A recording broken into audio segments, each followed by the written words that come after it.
Hello आप सभी को।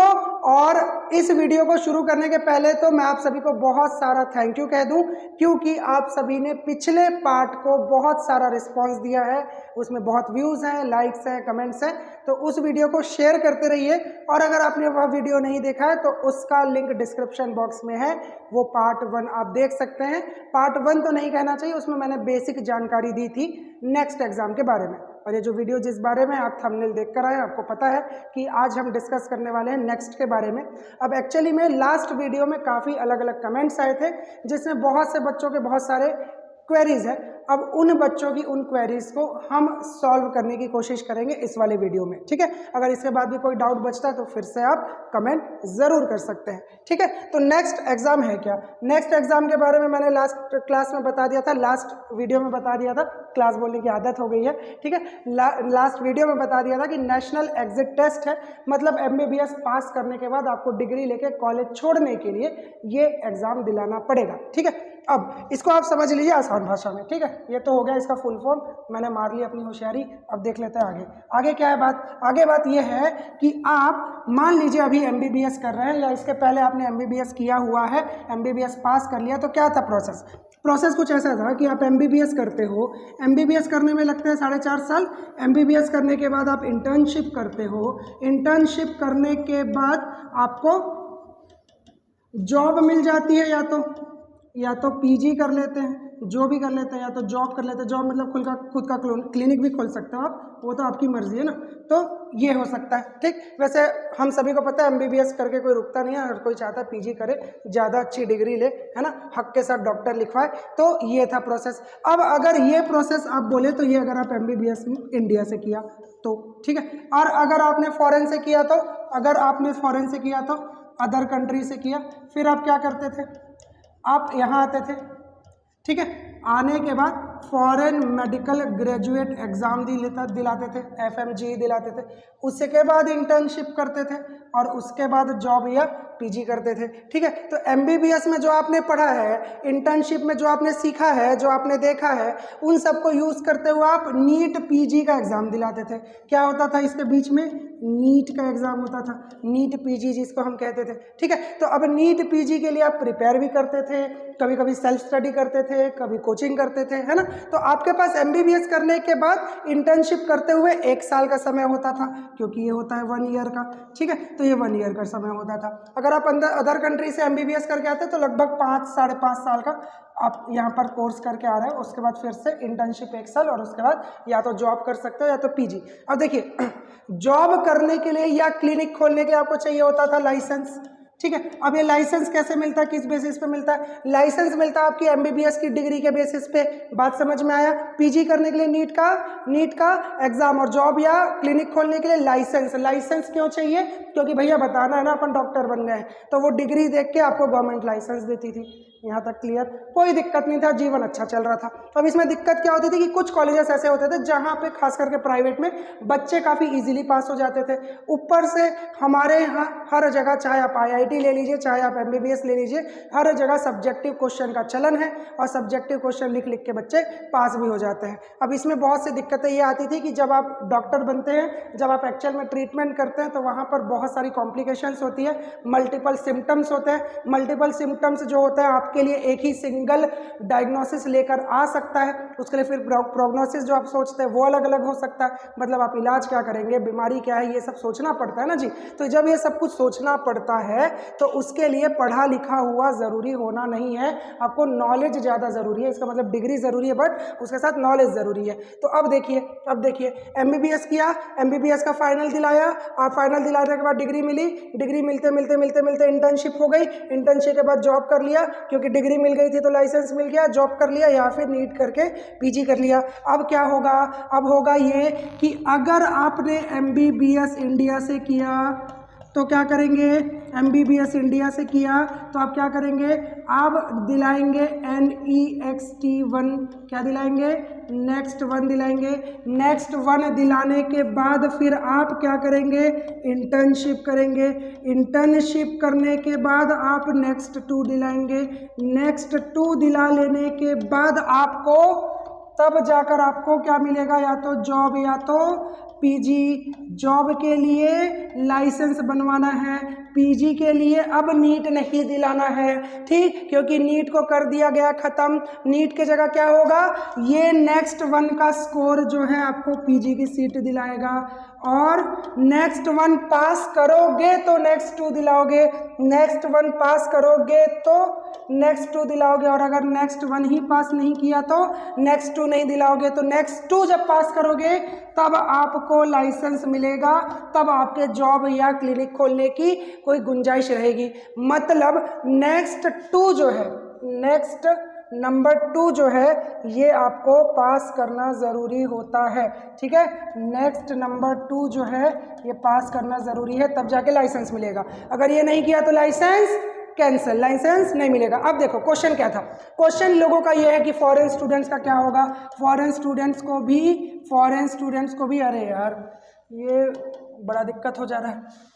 देखिए, अगर आप अदर कंट्री से करके आ रहे हैं तो क्या हो जाएगा, अगर आप अदर कंट्री से करके आए तो भी सेम प्रोसेस। अब ये अदर कंट्री क्यों लिखे सर, फॉरेन तो अच्छा लग रहा था, फॉरेन इसलिए नहीं लिखा बेटा क्योंकि ऊपर में भी अदर कंट्री लिखा है तो सेम सेम होना चाहिए ना। अब देखो सेम हो गया, सेम हो गया, सेम हो गया। अब यहाँ पर प्रोसेस अलग था, यहाँ पर पूरा का पूरा स्टेप एक है, इंटीग्रेटेड सिस्टम हो गया है। अब यहाँ पर क्वेश्चन क्या आ रहा है, लोगों का क्वेश्चन क्या है। सबसे पहले तो ये देख लीजिए कि आयुष वालों को यानी कि BHMS वालों को, BAMS वालों को ये नहीं दिलाना है, BHMS BAMS को नहीं दिलाना है। बात समझ में आ गई, बिल्कुल समझ में आ गई। अब देखिए कुछ लोगों का कहना है नेक्स्ट वन दिलाया पास हो गया, अब नेक्स्ट टू दिलाए फेल हो गया, तो क्या करेंगे। देखिए कुछ वीडियोस में आपको यूट्यूब में कुछ वीडियोस मैंने भी देखे हैं, उसमें लोगों ने कहा है कि अगर आप नेक्स्ट टू फेल हो जाते हैं फिर से नेक्स्ट वन दिलाना है, बट एक्चुअली ऐसा नहीं है। नेक्स्ट वन जो है वो 3 ईयर के लिए वैलिड है, तो नेक्स्ट वन पास हो गए हैं तो आप नेक्स्ट टू दिला सकते हैं। अब लोगों का कहना है कि अगर हम नेक्स्ट वन पास हो गए फिर नेक्स्ट टू फेल हो गए तो हमको फिर 1 साल वेट करना पड़ेगा। तो देखो गवर्नमेंट को भी इतना पता है बेटा कि आप इतने साल पढ़े हो, अब साल भर घर में तो बैठोगे नहीं ना कि चलो हम लोग कुछ नहीं करते हैं। आपको मल्टीपल चांसेस मिलेंगे 1 साल के अंदर। हो सकता है, मैंने लास्ट वाले आपके वीडियो में भी बताया था, 6 महीने में 1 बार या 3 महीने में 1 बार भी मिल सकता है, लेकिन ये जब तक ऑफिशियल नोटिफिकेशन नहीं आता तब तक क्लियर नहीं बताया जा सकता है, ठीक है। लेकिन कितने बार मिलेगा, 1 से ज़्यादा मिलेगा, ये तो मैं बता सकता हूँ, 1 से ज़्यादा मिलेगा। नेक्स्ट वन क्लियर कर लिए, नेक्स्ट टू नहीं किए तो अगली बार नेक्स्ट टू ही दिलाएंगे, फिर नहीं किए नेक्स्ट टू ही दिलाएंगे, फिर नहीं किए नेक्स्ट टू ही दिलाएंगे। नेक्स्ट वन दोबारा दिला सकते हैं, पास होने के बाद दिला सकते हैं। अब नेक्स्ट वन कितने नंबर का है, 500 नंबर का मान लेते हैं, क्योंकि अभी हम लोग मान रहे हैं 500 या 540 नंबर का होगा, मान रहे हैं क्योंकि इसी के आसपास होने वाला है। अब देख लीजिए अगर 500 नंबर में से आपके आ गए 340, अब आपको लग रहा है इसमें कोई अच्छा सा पीजी कॉलेज नहीं मिलेगा क्योंकि नेक्स्ट वन जो है ये आपको पीजी दिलाएगा, तो आप क्या करते हो, सोचते हो कि नेक्स्ट टू दिलाने के पहले एक बार और नेक्स्ट वन दिला दे, या नेक्स्ट टू जो है एक बार फेल हो गया फिर से नेक्स्ट वन दिला दे, तो दिला दीजिए। 340 से ऊपर आ गया तो आपके चांसेस अच्छे कॉलेज के बढ़ गए, और नहीं आया तो यही वाला नंबर चल जाएगा, ठीक है। तो आप इसको इंप्रूव कर सकते हो, लेकिन कंपल्शन नहीं है बार बार दिलाना, 3 साल के बाद फिर दिलाना पड़ेगा। लेकिन 3 साल के अंदर आप मान लीजिए 1 साल में 2 भी मिलता है, 3 साल में 6 बार दिलाओगे, 6 बार में नेक्स्ट टू नहीं निकालोगे क्या। अब ये कोई अलग से एग्जाम नहीं है भैया, नेक्स्ट वन नेक्स्ट टू कोई अलग से एग्जाम नहीं है, जो आपने प्रैक्टिकल चीजें सीखी हैं अपने MBBS में उसी से ये क्वेश्चन आएंगे, ठीक है। आपका जो 3rd 4th सेमेस्टर का जो आपके क्लिनिकल सब्जेक्ट्स होते हैं उसमें से क्वेश्चन आएंगे, ठीक है। हो सकता है बायोकेमिस्ट्री में से क्वेश्चन आए, है ना, हो सकता है कि आपके गायनेकोलॉजी से क्वेश्चन आए, तो बहुत सारे क्वेश्चंस आपके 3rd 4th semester 3rd 4th year में से आएंगे, ठीक है। तो वो वाले क्वेश्चंस आएंगे, तो नेक्स्ट वन में भी यही आएगा, नेक्स्ट टू में भी यही आएगा, ठीक है। इसमें आपको मिलेंगे मार्क्स, और इसमें आप सिर्फ होगे पास या फेल, इसमें मार्क्स नहीं मिलेंगे, या तो इसमें पास हो गए या तो फेल, मार्क्स इसमें मिलेंगे, इसमें मिलेंगे। बात समझ में आई, बात समझ में आई। अब कुछ लोगों का कहना है कि अगर हम नेक्स्ट वन नेक्स्ट टू नहीं दिला पाए, फेल हो गए, हम पास ही नहीं कर पा रहे हैं, तो हमारी क्वालिफिकेशन क्या होगी बेटा, आपकी क्वालिफिकेशन होगी 12th पास, ठीक है। आप ये बोल रहे हो कि मैं पेपर दिला ही नहीं पाऊंगा, इसको मान लीजिए ये आपका एनुअल एग्जाम है, क्या है ये, एनुअल एग्जाम है, लास्ट एग्जाम है, फाइनल एग्जाम है, फाइनल एग्जाम दिलाएंगे तभी आपको डिग्री मिलेगी। अब आप पूछ रहे हैं कि फाइनल एग्जाम नहीं दिला पाए, फेल हो गए तो क्या होगा, क्वालिफिकेशन 12th पास होगी तो एमबीबीएस बर्बाद। एमबीबीएस बर्बाद कैसे हो जाएगा मेरे दोस्त? एमबीबीएस बर्बाद नहीं होगा।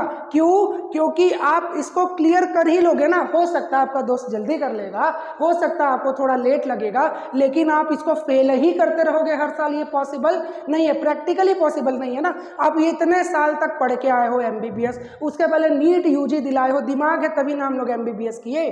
तो आपको इंटेलिजेंस का टेस्ट है, नया एग्जाम पैटर्न है, तो हो सकता है कि आप एक से ज़्यादा अटेम्प्ट दो, 2 अटेम्प्ट, 3 अटेम्प्ट, 4 अटेम्प्ट में तो 1 साल में, 1.5 साल में तो आपको मिल जाएगी ना एमबीबीएस की डिग्री। तो मैक्सिमम मैं बोल रहा हूँ, अदर 1 या 2 अटेम्प्ट्स में ये क्लियर हो जाना चाहिए। हाँ, मार्क्स कम या ज़्यादा हो सकते हैं पीजी की सीट के लिए, लेकिन फेल ही हो जाएंगे ये ज़रूरी नहीं है। क्योंकि इसको पास करने के लिए मुझे ऐसा लगता है, ये मुझे लगता है ना, ये कहीं लिखा नहीं है, 50% चाहिए होगा, ऐसा मुझे लगता है। लगता क्यों है? क्योंकि जिस हिसाब से चल रहा है हमारे यहाँ पे इंडिया में हर तरीके का एग्जामिनेशन, उस हिसाब से मैं बता रहा हूँ। वैसे भी डॉक्टर्स कम है और कम करने की किसी को कोई शौक नहीं है, तो 50% हो सकता है इसका नंबर जो है आपको नेक्स्ट 1 में लाना पड़े कम से कम क्वालिफाई करने के लिए। ठीक है, इंटर्नशिप तो होती रहेगी, नेक्स्ट 2 दिलाएंगे, नेक्स्ट 2 दिलाएंगे। अब कुछ बच्चे ये बोल सकते हैं सर नेक्स्ट 1 में तो पीजी मिल रहा है, मेरे को जॉब नहीं करना है तो मैं पीजी कर लूँ। तो बेटा नेक्स्ट 1 दिला के जब आप नेक्स्ट 2 दिलाओगे ना, नेक्स्ट 1 पास किए तो नेक्स्ट 2 दिलाओगे ना, नेक्स्ट 2 पास करोगे तब आपको डिग्री मिलेगी।